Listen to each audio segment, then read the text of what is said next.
Non-fungible tokens, cryptocurrencies, blockchain. The world of digital assets and currencies is on the rise. There's an incredible amount of money being spent on JPEG and PNG files, yet only a small number of the global population understands what's really going on and the implications of all these terms and technology. My name is D'Alia, content creator at the retail tech company Adorama in New York City, and I spent most of my life studying and creating art. I've spent time learning about new tools and keeping an open mind to what's new and how I can use it to push forward in my creative journey.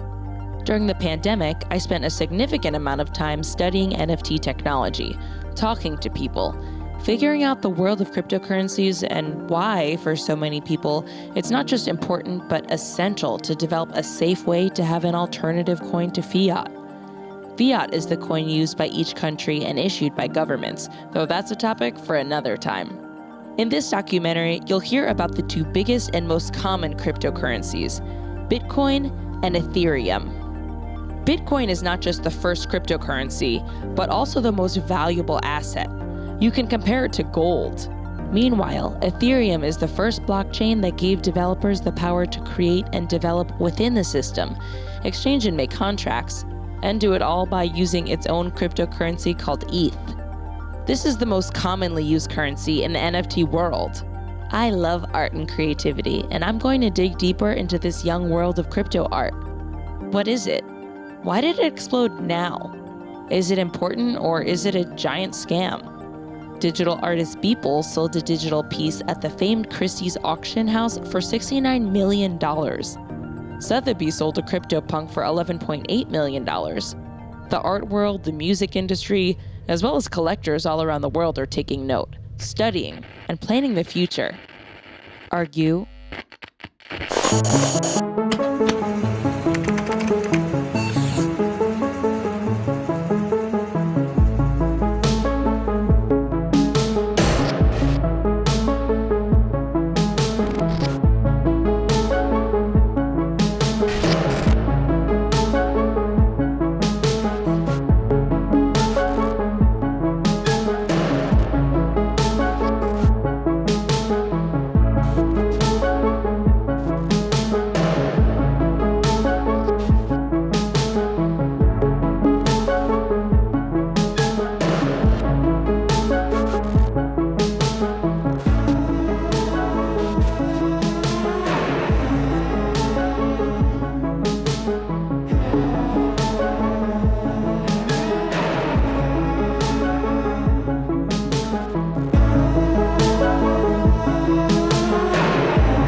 NFT, non-fungible tokens, are allowing artists of every style to sell their imagery online.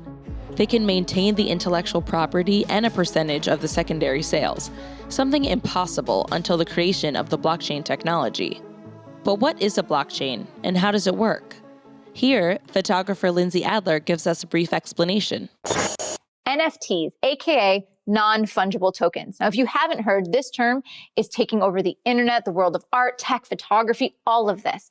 Many artists are getting really excited because this technology allows them a way to sell their imagery online. Now, this is where blockchain and NFTs come into play. I'm going to really oversimplify the idea, but basically it means that there are many public ledgers, these records, that are proof of ownership, and they're on different servers. What this does is it helps ensure that these records can't be tampered with because there are so many complex networks of redundancy. So no one can steal the ownership of the art. No one can create a counterfeit. That is key to this all being possible. When you go to a museum, you can look at the art on the wall. You take it in, you consume it, you enjoy it, you're inspired by it. But you could take a photo of that painting, print it out and hang it in your living room. Or maybe you could pop over to the museum store, you buy a poster of that favorite piece and then hang it up, right? Do you own that artwork? No, of course you don't.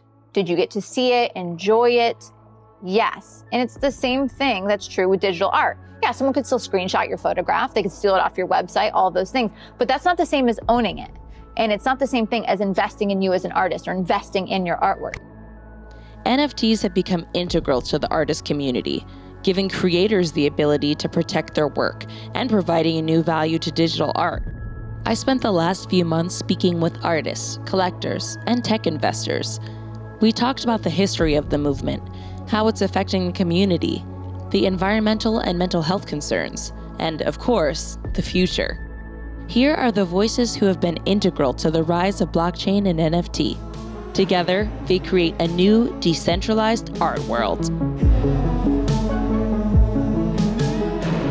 Crypto art are basically digital artworks that are on the blockchain, which is basically a public ledger.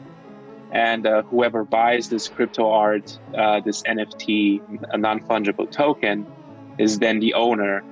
And since this ledger is public, everybody can see that and know who is the owner of the image. But the person who made the image still retains the intellectual rights for the image. So if I take an example that's been overused about the Mona Lisa, so if I take a picture of the Mona Lisa and if I print it and then try to sell it, I wouldn't be able to do that. Nobody will pay the same money as they would pay for the original because they know that I'm not the owner. But if I have a certificate from the Louvre saying that I own the Mona Lisa, then I can sell it for a high amount of money, for example. I mean, at the core, an NFT is really just a bearer bond, and that bearer bond can be for art. That's usually represented on IPFS. It can be for deeds, land, any agreements. I mean, really at the core, the NFT is a digital, legally binding agreement. Essentially, if you take any type of a digital asset, the one I use the most to get people to understand is Fortnite. Usually people understand putting money into digital assets, and they understand that digital assets can actually have this kind of tangibility and emotional connection, right? So when you consider crypto art and NFTs, what NFTs bring to the table is essentially the true ownership of those digital assets. So imagine, you're throwing all this money kind of into Fortnite, and it's kind of a money pit, right? You don't get anything back from it. Now imagine a world where, you implement this NFT technology and skins are now ownable. The person who spends the money on the skin actually has a token that represents that skin, and they can do with it as they please. They can play it, or they can choose to hold on to it, and they can collect, a bunch of them. And then at some point, if they choose, they can sell them, right? So buying and selling is kind of a big thing, and it allows for that because of the true ownership of the digital asset. It clicks with me as, I guess, maybe a gamer who understands that, digital assets can hold the same emotional value that physical assets do. Before this, it was very tough to verify digital ownership of items. And NFTs are a way for you to be able to, verify two things: sovereignty and provenance. Right? So who owns the item and the history of ownership throughout time. I think the important part of NFTs is kind of decentralizing, or more so democratizing, the ability for artists to get their art out to collectors. Before this technology, anything that you put up on the internet, you could just copy and exchange and send over, and you would never know where the original came from. Originally, we weren't sure what NFTs were going to be primarily used for. A lot of people were like, oh, it's going to be real estate, or it's going to be contracts. But there were little hints of different marketplaces essentially trying to sell art, and it wasn't very good. The art was mediocre, but the potential was really exciting. There are a couple of reasons why it's important to actually have ownership over just downloading a file type. And one of them is that, of course, when you purchase an NFT, you're not purchasing the file, you're purchasing the token that points at an IPFS database, which has the file on there, right? So it's important to actually have that verified transfer of ownership over time, where you can actually see this is when it was created, this is for how much, it's gone through these different changes of hands. And that's really where the value of a lot of this industry is, and of NFT and crypto art. There's no point in just downloading something like the JPEG, because that's not the value that you are purchasing. It is the token, it is the entire thing that it represents, whether that's coded into generative work or is just like a stagnant piece. And that's the entire ethos of the whole industry. There was no scarcity embedded into the digital goods that we were trading back and forth. For example, like when Napster came out, it really decimated the entire music industry because there was no ability to track the identity of each file, really. It was just copying and pasting it across the internet and mirroring it on different people's servers. And if those tokens are associated with a piece of artwork, then you can have additioned art, much like the traditional art industry has had for many, many years. In the sense that, the Mona Lisa would be one of the most famous examples of a one-of-one artistic item, whereas like Warhol's prints might be a good example of additioned pieces. So you could have one of 100, one of 200, one of 1,000 pieces. And that helps build in, the provenance and scarcity, which lead to an art market. And so I think it's going to change the world. And I don't think we're ever going to look at digital art the same way. Throughout the last, thousands of years, we've seen that there are patrons of art, and art is oftentimes subjective, and certain people place higher value to a piece of art than others. But in the internet age of the past decade or so, we've seen a lot of kind of like flattening of fan base, right? So a Spotify fan listening to a song is basically generating the same amount of revenue for that musical creator, regardless of if they're a super fan or just an average fan, right? It's just the number of streams, right? Same thing with the number of YouTube views. It's based on how much advertising is run against those videos. But the reality is there's actually fan segmentation, right? And there are super fans that are willing to pay more, but also in return, get more interaction and more engagement. And NFTs, I think, are an evolution of this concept, right? NFTs are a way for creators to go direct to their fans with limited edition works that are provably scarce and authentic, because that's what blockchain technology enables. And then it allows these super fans, these collectors, to participate and engage with these creators by opting in. I became a true believer in the crypto revolution. Decentralization for me is a great motivating factor as an artist, almost as an activist. When I discovered NFTs, I saw the beauty of the equal access to the eyes of collectors for all artists, and there's an equal playing field. So there's no gallery to protect you or to boost you. You are there, and you are raw, and you're naked, and you're exposed. Artists will always create good and beauty for the world. And therefore, if we engage with the latest technology and we collaborate with engineers, technicians, even capitalists, CEOs of tech companies, then we could influence the world to become a more humane place instead of a place where technology is used to exploit us and make money off of us. Surveillance capitalism and Facebook is the perfect example. Art speaks the truth, and the more that you can be uninhibited and unbeholden to others, the more truth you can bring through the artwork that's reflective of society, right? That general ethos about decentralization and the importance of it is remembered for everything, not just in our money, but in the art that we make and in who we choose to partner with in order to get our art out there. This introduction to crypto art has made people feel like they're creating art for the first time again, like when they were kids, where there's no understanding of what that art is supposed to do. There's no path, there's no end goal for them. It's all about, I want to create because it's what I'm inspired by, what I have inside me, what I want to share with the world. All of those notions of being able to create from nothing with no end goal that's been predetermined, they are just trying things. And that's what's exciting about this space to me. In the theory of decentralization, in the ideal version of that, we're able to create in a vacuum with nothing tying us to a big ship that is a marketplace or another platform that makes it so we have to cater to their algorithm or their wants and needs. It's more about, what do we as artists have the capabilities of? What is our passion? Where's our audience? And how can we, in a vacuum, be able to create that and tell our story without having anyone else holding us accountable? If you don't know your history, then you don't know anything. You are a leaf that doesn't know it's part of a tree. I've always liked this quote by famed author and filmmaker Michael Crichton. It's precisely the reason I asked the digital art community to educate about the young history of crypto art. To understand where we are going, we have to learn where we came from. He's an early Bitcoin investor. Yeah, I mean, I'm no historian, but kind of one of the first projects I saw emerging in the crypto art NFT space were rare pepes.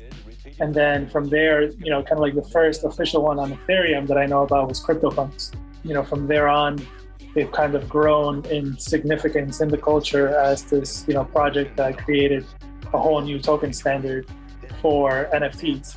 I saw early on was Coin Artist. She was encrypting kind of like cryptographic puzzles into her art that you had to decode, and you would get some sort of like Bitcoin reward from it, and making it kind of like a treasure hunt.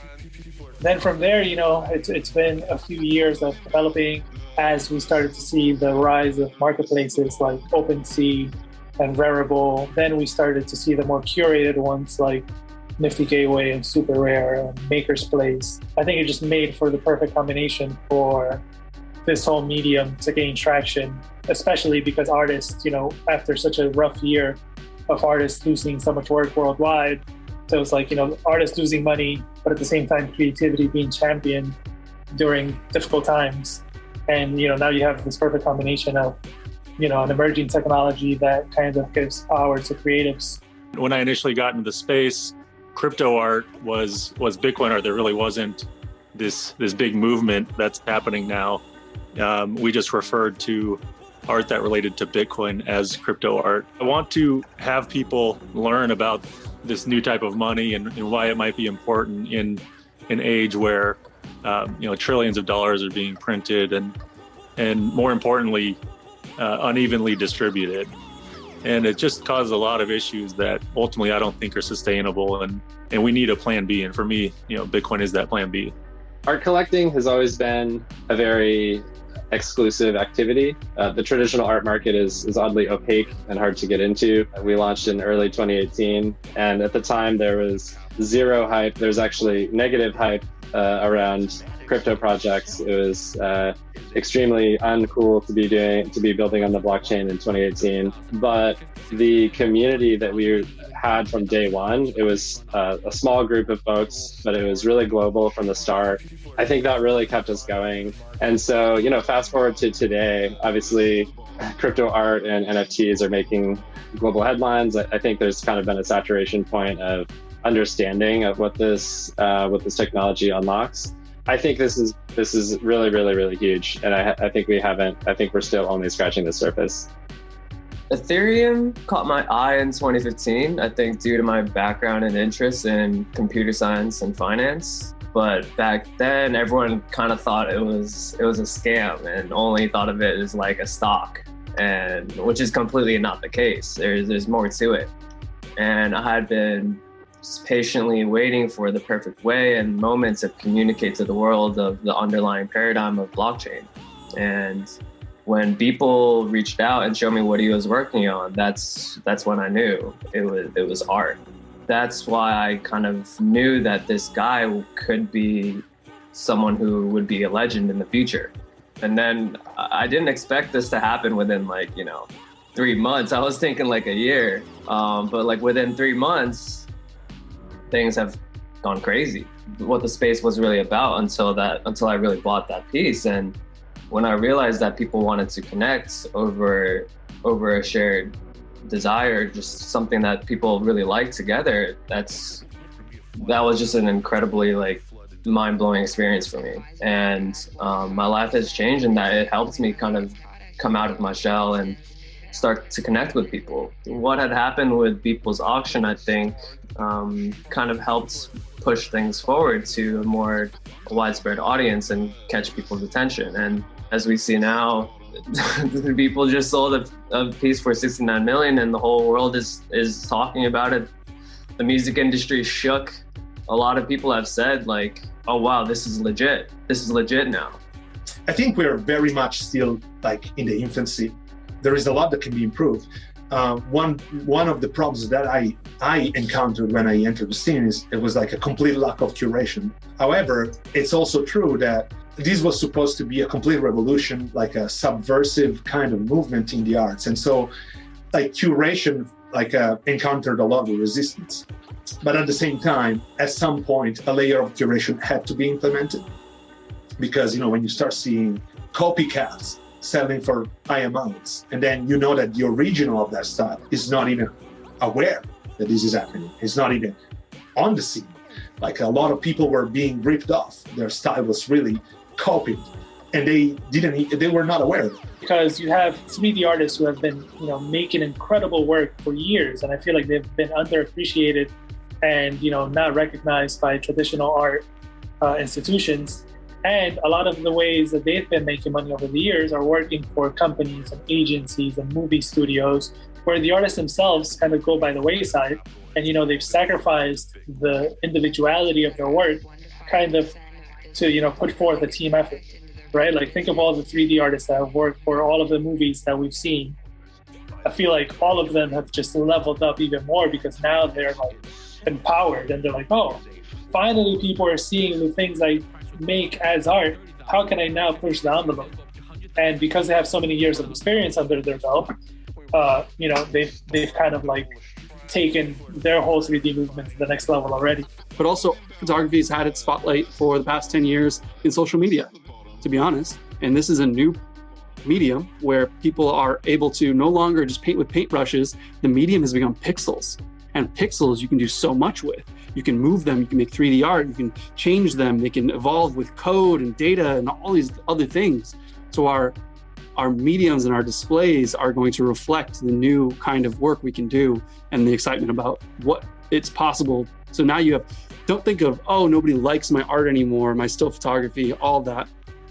Think, what is the possibility? What can I do now that I have all this new technology at my disposal? And what can I make with this new technology? And how can I elevate my art and really tell the story I was trying to tell in the first place?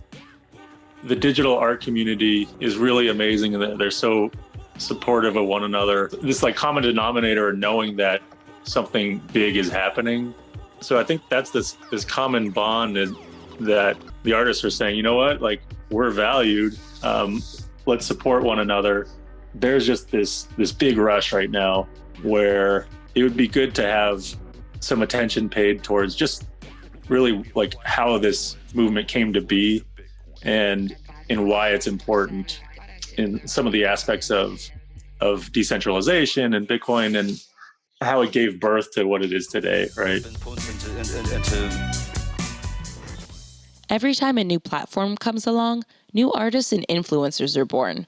But the constant's always the same, something that's essential for the creation of new idols, or for their downfall. Let's talk about community. The community is pretty much everything in this space. Without the community, the space wouldn't have happened as big as it's getting now, especially like the OGs. Like a lot of us know each other going back to, 2017 or 18, really 2018, I guess, January 2018, when the Rare Art Fest happened in New York City. Everybody started to get to know each other. It's a tight-knit community. What the community means to me is they are very welcoming. A good example I can give is I met someone called Nate. He used to watch my old Photoshop tutorials on YouTube, and I kind of gave him his kick to start with digital art. He actually was very successful on Super Rare, so he gave me the money basically to post my first artwork, because you have to pay this fee to upload called gas. And I didn't know how to, do that, how to charge my wallet with Ethereum, because I was very new to the space. So he was like, oh, here's $400. Just use it to upload your artwork. So I started paying for other people's gas fees and kind of like giving them tips and welcoming them to this NFT community, buying their artworks. I also started collecting artworks myself.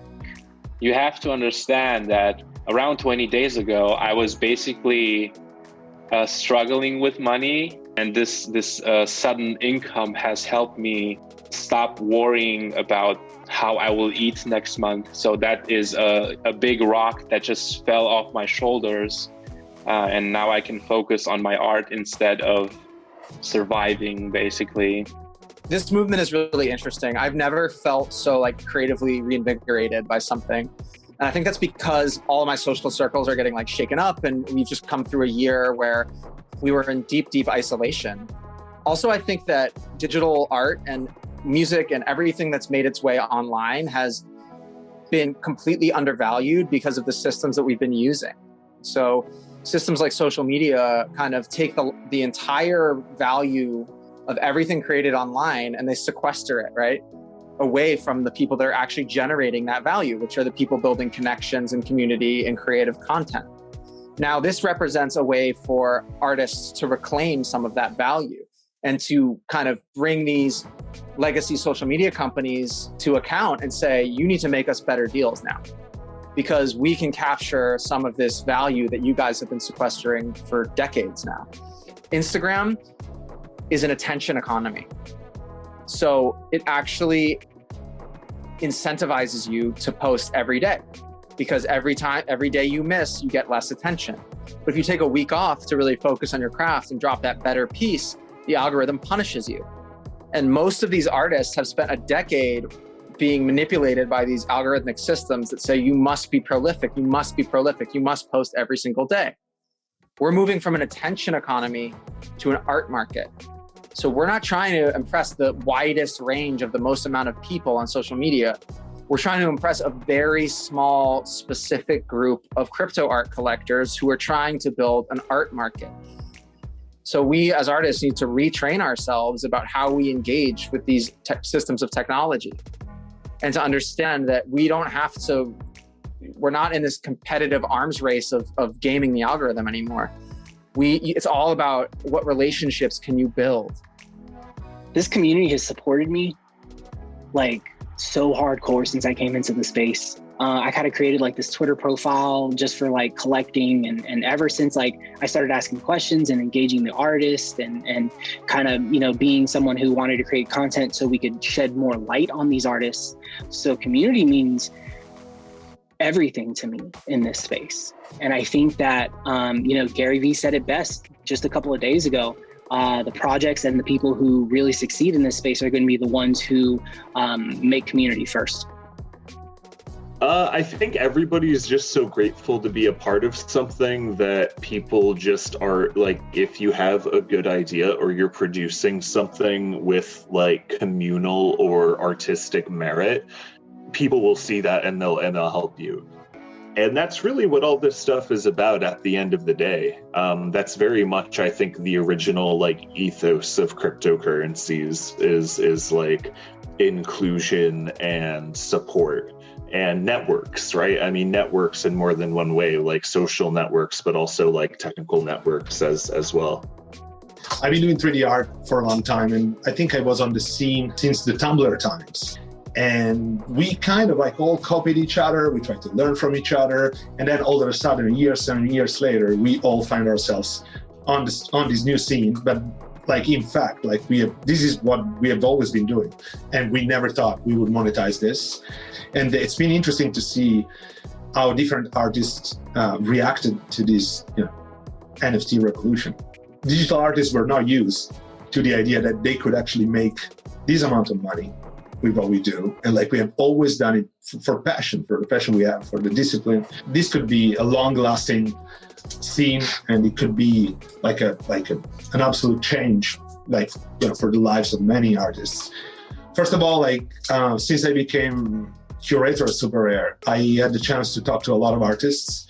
I talked to a lot of them, and like most people are completely like frazzled, like because they don't know what kind of moves are the right moves. And the problem is there is no right move, but there is integrity. I mean, I think artistic integrity is something that is lacking, because I don't know, digital artists are not fine artists, so they never had to preserve like your integrity as an artist or the integrity of your message. I try to ignore the noise. I try to ignore the numbers. I try to ignore the prices. I mean, the prices are absolutely inflated. I think, when people ask, is this a bubble? I say, yes, of course it is a bubble. I mean, it's not normal that like an artist without accolades, without resume, without a personal history, can make $100,000 with one single artwork. And it's obviously a bubble. So what I say is, first of all, an artist should be able to edit down his work. I mean, I think editing your work is a very, very important part of being an artist. But that is something that, again, digital artists are not used to do because it's, we're used to just, deliver a lot of concepts, a lot of ideas. People should understand that there is a long game and this is not a sprint, it is a marathon. Edit your work, trying to make sure that your work has some solid conceptual backing. And, do not forget that you're an artist. You're not a marketing person. NFTs have definitely helped open up new channels for my work. And through that, I've connected with people that I'll probably never have connected with. A lot of it has been down to community support, just folks, brilliant folks, sharing my work and allowing others to see it and others reaching out. And that's even kind of how we're here having this conversation right now. I'm an artist based in Ghana. I create mostly digital art that responds to things like what I described, the colonial hangover that a lot of West African countries still face. Things about our African history, a lot of the things that are not taught in schools. Our history almost is presented as though it starts with slavery. Because if you don't know where you're from, you can't really chart a path to where you're going. You'll only be following someone else's rules, someone else's direction. I decided to say something that affected people where I'm from, people who look like me. That's my life, man. Just doing things with people, for people. And so that's kind of powerful for me as an entry. I can focus on making what I like. I can focus on creating my vision, my work, and then I can find someone who values for what it is. And so I'm going from being someone else's tool, someone else's brush for someone else's project, so to being my own, an independent artist, making what I like, making what I love. And then, as I said, someone will find value, someone will find a price for it. I have found this being way less competitive and way less stressful compared to standard, rat race and social media where people want absolutely to be on top of each other in terms of or followers or numbers. I believe this is a much more healthy, how can I say, environment, healthy community. Yeah, I think I like this about the NFT community. Yeah. So there's just so much freedom. There's no one in the way of creative control. It's just, I make what I want to make, and if people want to collect it, they collect it. No matter what level of NFTs you're on, there's going to be a mental health issue. I know I'm going through a ton of it right now too, and I'm doing quite well. You just see other numbers too, and you think why is my art not worth that, and so on. And I've talked with every size artist I can about this. People who are making $200,000 off a single piece and people who are making $100 off a single piece. It's a feeling that really all of us are having. So that's definitely been a really hard part of it. And it's been really tough. It's really hard to get through it. And I kind of didn't expect this. I sort of had the feeling going in where it's all right, if I get to this point, I'll be happy, right? But that doesn't happen. You can reach that point and then you just see something else, It's definitely been a really hard part of crypto because, again, as much as we don't really like to talk about it, a lot of artists have big egos, right? It helps as an artist to have an ego to raise your value for yourself and your collectors and so on. So we're kind of seeing this world of just a bunch of people who all want to get to the top and be at the top of their art field. And at the same time, numbers are rising with it. And it's just creating so many mental health issues for everyone, for the people who are at the top and for the people who are at the bottom and everywhere in between. I think that as an artist, especially, we're extremely sensitive people. Extremely sensitive and emotional. So in order to manage the heightened awareness that an artist has, to make it manageable in a day-to-day life and to be functional, to be productive, you have to have a mental health practice. For me, meditation has been that. So that's something that I advocate, through my work and through everything that I do. Whereas when you're looking at the landscape of the market, it is highly competitive. And there is going to be a lot of self-doubt. And if you don't have collectors, then that the market speaks. It's not easy. So there has to be a lot of self-awareness of who you are, what you're producing, why you're producing it. When you have a message that resonates with another human being, then you're an artist. This is going to be the biggest, shift of wealth towards artists that the world has probably ever seen. And I'm just personally interested in, that kind of question of what happens when you get rid of the struggling artist or starving artist stereotype. What happens when the artists get the money, right? And traditionally artists are, people who think about the world, I guess, in a more creative way, or they follow their passion in a more creative way than most. And, from my experience, a lot of them kind of have this idealist mentality of the world. And, in my opinion, I hope that with this shift of wealth comes, shift in philanthropy. And, I hope that the money that these artists get put towards good causes. A blockchain is made of thousands of computers creating a worldwide network. But where does it take energy? How is it affecting our ecosystem? Hundreds of articles and social media conversations are confusing even more people approaching this world for the first time. The two main blockchains, Bitcoin and Ethereum, are based on a system called proof of work. It requires a lot of power and grows together with the use of the blockchain by its users. Developers are upgrading on a system called proof of stake, which will dramatically decrease the consumption of energy. The question is, how can we push forward on technology, finance, and art without negatively impacting our planet? There's no question about it right now that the process of minting NFTs is actually a fairly expensive process, both in terms of monetary costs and the related energy costs. NFTs are mostly being created and sold on the Ethereum blockchain right now. And Ethereum is still in its earlier phases, right? There's a 2.0 that's coming up that should be much more cost efficient. But the current state of Ethereum is that it is quite expensive. It consumes a lot of power. And in general, blockchain technology of this older generation, relying on what's called proof of work, is quite expensive and quite consumptive of energy. And there's good reason for people to criticize this mass use of energy. On the flip side, these decentralized technologies, the Ethereum blockchain, Bitcoin blockchain, they're also unlocking huge new opportunities to disrupt the world of global finance.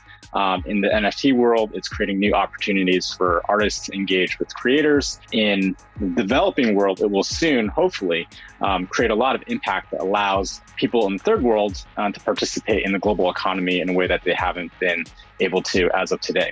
And so there's a lot of benefits to this technology as well. In my opinion, the benefits of the technology are extremely, extremely high. And so it's a matter of time where I believe that the benefits of this disrupt technology will continue to grow. And then the downsides of the energy consumption should go down dramatically over time. And so that's a future that I look forward to. But assuredly, in the short term, we do need to be aware of what's happening with this energy consumption. And it is a very serious social and environmental issue. So proof of stake will, lower the environmental impact immensely. But also, you have to think NFTs account for 0.02% of the use of Ethereum. And Ethereum is a running train, right? Ethereum is always full and it's always running at full speed. If you take out NFTs from the equation, Ethereum will still be full and will be running the same number of transactions as without it. So with or without NFTs, this is going to happen.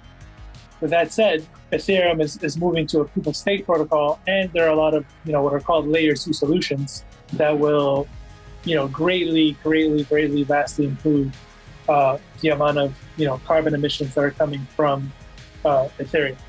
Everyone, that is concerned about this, we can, as artists and as people involved in this community, we should all just, in our regular day-to-day lives, be finding, more ways to cut back on this. I think it's a conversation that is important, but again, I think these are growing pains with any new emerging technology. Also, there are other options. NFTs don't only run on Ethereum. There are companies like Regen Network that are working at, doing carbon offsets for everything that goes on their blockchain. And, with blockchain, I think there are going to be a lot of industries that are going to be made more efficient, because of this technology. And I think that's something that not a lot of people are taking into consideration is, how much we're actually, be saving by implementing blockchain. I've done a lot of research on it. I think a lot of people that have a very strong opinion about the environmental impact should do a lot of research themselves to understand it, because I don't think it's really one of those things that someone telling you their opinion is going to change your mind. You really have to see the facts and figures and really understand and cross-reference, because there's a lot of misinformation out there, and there's a lot of attack on certain things that are not necessarily the problem, but they want it to be a problem because they want to have an opposing side. I don't think this is the space that is causing any of the bigger issues that we need to be looking at, and it's distracting us from the real problems in our society that are causing environmental impact. So I think we need to reassess where we're putting our effort to try to make bigger impacts in an effort to become more green and more sustainable as a society. I wish, there's a quick switch to something that is gentler on our loving earth, because I love the earth. So let's be kind to it. Is this the future, or maybe just another soon-to-be forgotten trend? It's important to listen, process information, and form your own opinion. It's very hard to keep the noise out these days. How can technology choose the right path? How can we filter all the information and improve our skills and amplify our voices?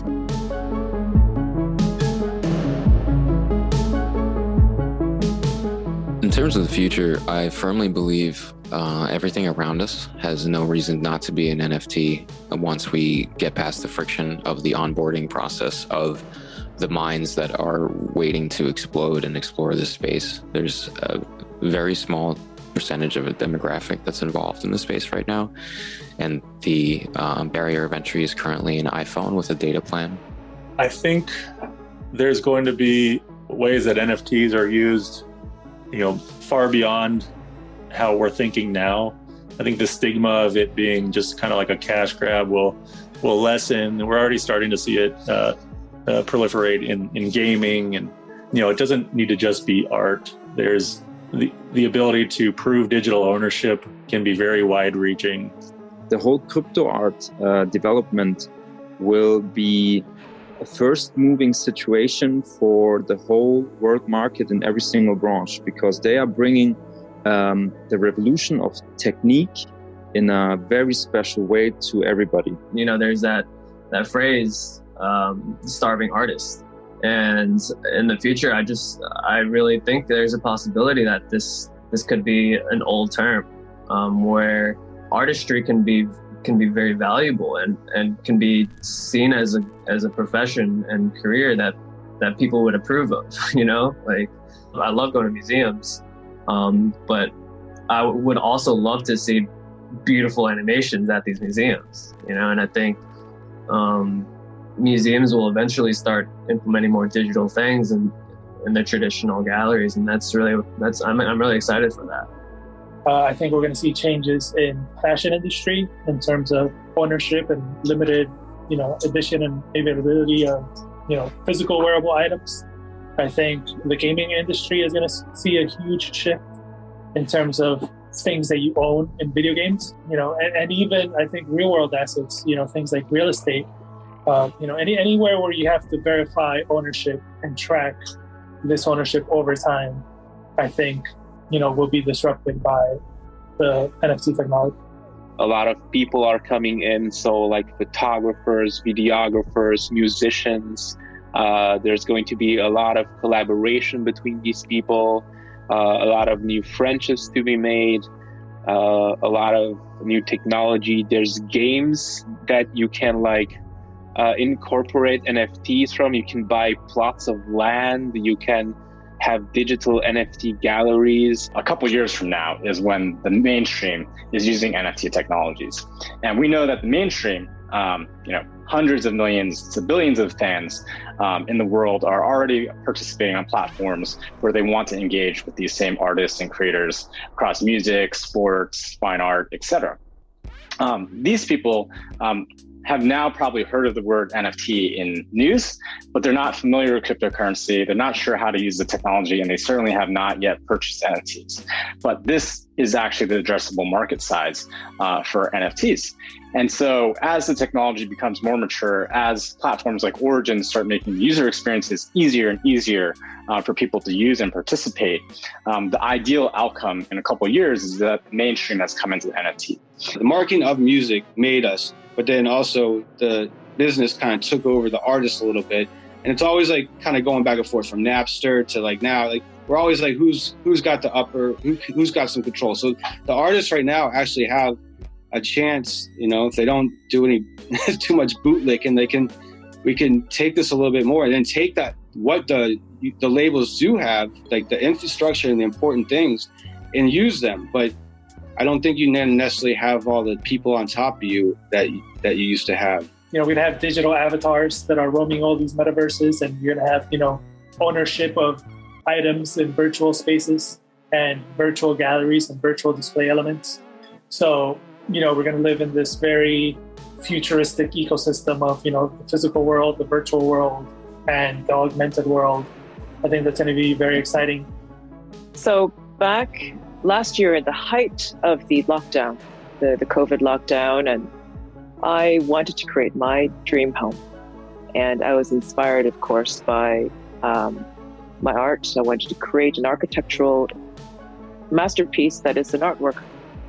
And there's been a lot of attention on this piece. And the reason why is because it's opening people's eyes to the possibility of the future and of AR. Within 2 years, we are going to be living in an augmented reality lifestyle. The whole world will have an augmented reality interface. We are moving into a period in human history that we finally leave those things behind us, because we can move into a digital space where we can be kind of, who we want to be as our avatars in the metaverse. So I really think that all creatives should come in and dream big. Think about how can your art transcend, time? How can it transcend, space, right? You don't have to worry about the physical space anymore. And so there's a lot of ability there. And I really hope that creatives come into the space and look at it and say, how can I change the world, and how can I share my art with everyone in the most personal way possible. And you can truly do a lot of amazing things with it. If you've been through any crypto market cycles, you know that it comes in waves, and you have your bull markets and then you have your bear markets. And I fear that there's going to be people who come in thinking that, this is the greatest opportunity of their life, and they spend a whole lot of money on NFTs because they think that they're going to make more money. They're collecting NFTs to make money and not because they love the art. And, if there's ever a blow off top and we go into, an NFT bear market, you might see a lot of people, you lose a lot of money. And I hope that everyone that invests in them, realizes that, this is an emerging technology. There could be events where, what they call a black swan event. And, some people are going to lose a lot of money. And I hope that people are ready to face the consequences if so. And, that's why I advise anyone, don't buy an NFT unless you're ready for that NFT to go to zero at some point, And everything that I've collected a bunch of NFTs, and, I'm at peace with, if everything just goes to zero, I'll still have the art. And that's what, I collected them because the art means something to me. The future of NFTs and crypto art is that there's going to be widespread institutional adoption. There's no question about it, because institutional galleries and auction houses will have to grow along with that or risk alienating a really progressive consumer base. They know that they're going to have to invest in that space and work with these artists who have such a strong supportive community. So I would say look out for pretty much every contemporary museum to have digital art that is connected to the blockchain in some way. The institutional art world is coming in. They're coming, like incredible and like legendary fine artists are engaging with the scene. So I think the future is bright. It's like pretty much blue skies, in the sense that this could have been a fluke and the scene could have tanked if, you know, the legitimacy wasn't brought on board. But we do have legitimacy now, and not just because they're big names. These people have have an integrity and an artistic discourse going for they've had it for many years. So if they engage with this, it means that they see potential, because crypto art is not just a different form of art, because it's not different. I think it's just a different medium where the blockchain is the medium. And there are artists that have been doing work that leverages the very nature of blockchain, right? For example, Puck, that's what he's been doing. It seems to me that he's not necessarily interested in creating more eye candies. It's not just an image or a video that you sell on the blockchain. And I think, and when I see these prominent fine artists coming in, I think that's what they're doing. And I am excited. So I want NFTs and crypto art to stay. I think that it requires a tremendous filtering of a lot of noise, and we're going to see a lot of that noise fall by the wayside. And unfortunately, a lot of artists will bounce off of this technology and end up kind of rejecting it out of frustration. But the ones that stick with it and are one step ahead of the curve and are looking to what comes next always are the ones that will survive and thrive. And I think really find a lot of joy in the ability to experiment and be creative, using the technology itself and the community as a canvas.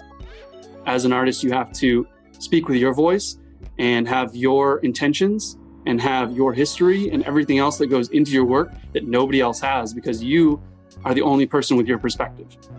And that's the exciting part. And the future is only going to be brighter for you if you're able to chase and understand and know yourself more through your art. Let's work together. If your idea is better than ours, come on our team. Let's do it together. That's the world I'm excited about. It's peer-to-peer empathy. It's peer-to-peer decentralized love. Dreams are made of pixels. Generations are learning and growing in front of LCD and LED panels. It's not whether we like it or not, but how can we adapt, filter out the noise, and keep the good sound waves of this evolution? Grow with it, protect our planet, improve our communication, and use what makes us different as an original piece of art. It can grow in value over time while the world, under this new generation, becomes more united. What about you? Are you scared or excited about the future?